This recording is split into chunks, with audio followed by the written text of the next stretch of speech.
안녕하세요. 김평강입니다. 남과 북은 해마다 6월이 되면은 동족 상쟁의 날, 한국 전쟁의 날을 만나게 됩니다. 이 날로 해서 우리의 부모들이, 우리의 국가가, 국민들이 얼마나 고통을 겪었는지 하는 것들을 다시금 새삼스럽게 돌아보는 그런 계기가 되는데요. 북한은 자유세계 대한민국이 한반도 절반 땅에서 건재하는 한 대한민국에 의해서 북한 체제가 붕괴될 수도 있다는 사실을 잘 알고 있기 때문에 시종일관하게 국가 비전에 초점을 남조선 해방에 맞추고 이를 끊임없이 집요하게 추구해 왔습니다.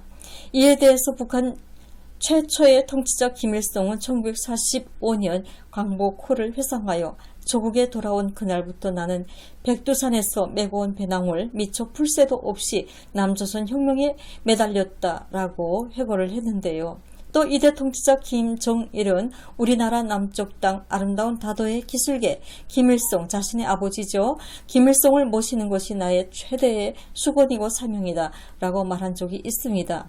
그들의 야망이, 관심이 얼마나 집요하고 간절하고 끈질긴 것인가 하는 것은 그가 만수대 창작사 미술가들에게 제작하게 한 그림 작품에도 잘 반영이 되고 있습니다.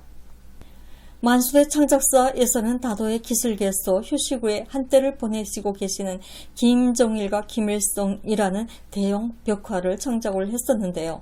김일성은 남조선 혁명가들을 정치범 수용소에 감금한 뒤에 이렇게 말했습니다. 그자들은 분명 스스럼 없는 사이가 되어도 그 속내를 알 수가 없고 어디서 무엇을 하고 있는지 마음을 놓을 수가 없는 것이 믿을 수 없는 것이 그 작자들이다 하면서 자신을 따라온 남조선 혁명가들과 그리고 또 잡아온 남조선 사람들을 한 80% 정도를 정치범 수용소와 그리고 탄광, 갱도에 들여보내서 고통의 나날을 70여 년 동안 보내게 했습니다.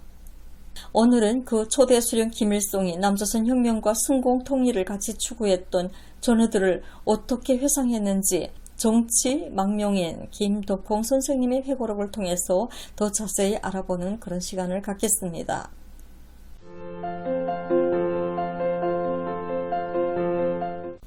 김덕홍 선생은 1997년 2월 12일 황장엽 비서와 함께 북한을 빠져나오게 됩니다. 그는 중국 베이징 주재 한국 영사관으로 정치 망명을 해서 필리핀을 거쳐서 1997년 4월 20일 서울에 들어오게 되는데요. 나는 자유주의자이다 라는 이제 회고록을 써서 남겼습니다. 여러분 이 책인데요. 이 책. 나는 자유주의자이다. 나는 자유주의자이다. 다 보이시죠? 나는 자유주의자이다. 그럼 김덕홍 선생님의 회고록에 나 있는 김일성의 회고, 김일성의 말을 우리 한번 읽어보는 그런 시간을 갖겠습니다.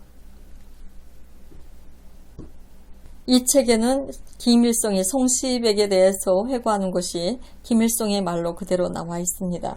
송시백은 내가 1945년 9월 조국 개선을 앞두고 주 보중에게 특별히 부탁해서 주올레로부터 소개받은 사람입니다. 내가 송시백을 만난 것은 1946년이었습니다.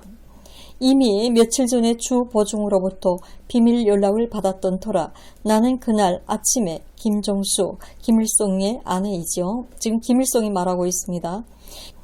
오늘이라도 내가 기다리는 사람이 올 수 있으니 주변이 눈에 띄지 않게 집 안으로 모시라는 당부를 하고 출근했습니다.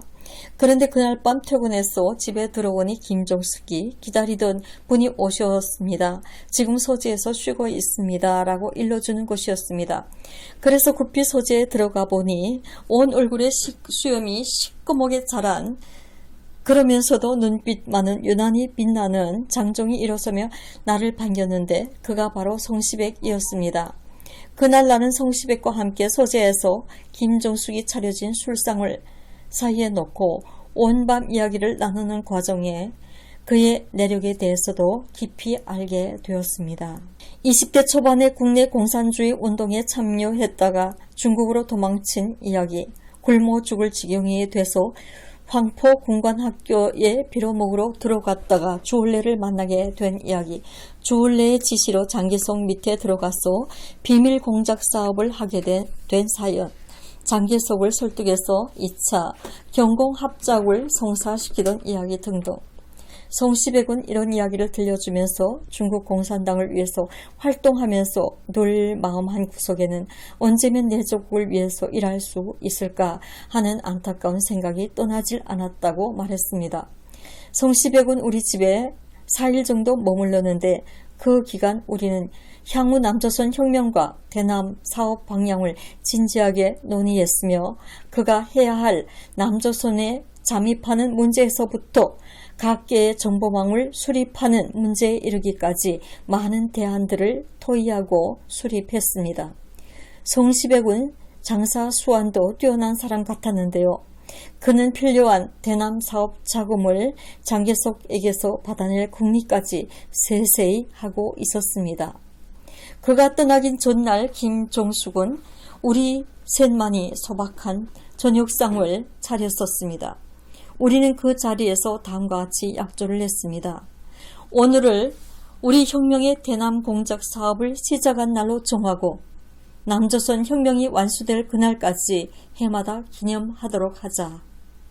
그때로부터 지금의 대남 공작 부문 기념일은 그렇게 되어서 제정한 송시백과의 깊은 관련이 있는 날입니다. 송시백은 남조선에서 활동하다가 1950년 초에 중국을 거쳐서 한 번도 비밀리에 나를 찾아왔었습니다. 그리고 조국해방전쟁이 일어나기 직전에 남조선 당국에 의해서 체포가 되었습니다.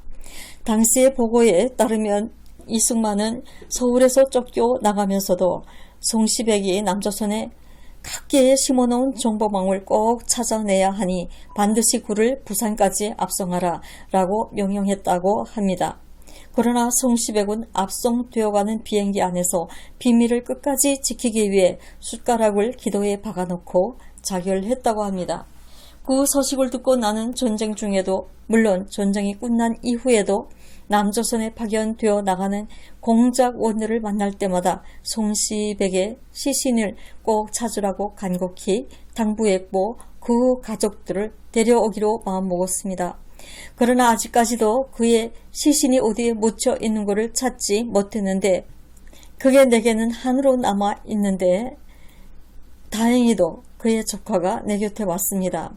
송시백은 내가 지금까지 만나본 사람 중에서 제일 빈틈이 없고 똑똑한 사람이었습니다.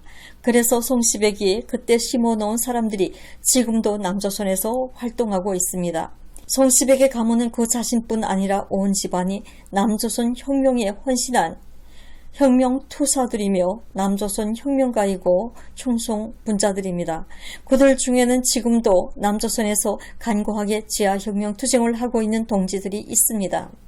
당에서는 그들의 가족을 끝까지 책임지고 돌보아 주어야 합니다.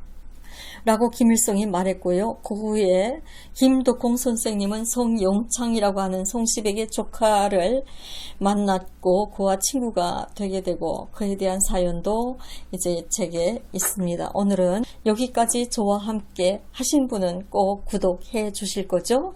여러분 다음에 또 좋은 영상으로 찾아뵙겠습니다. 감사드립니다.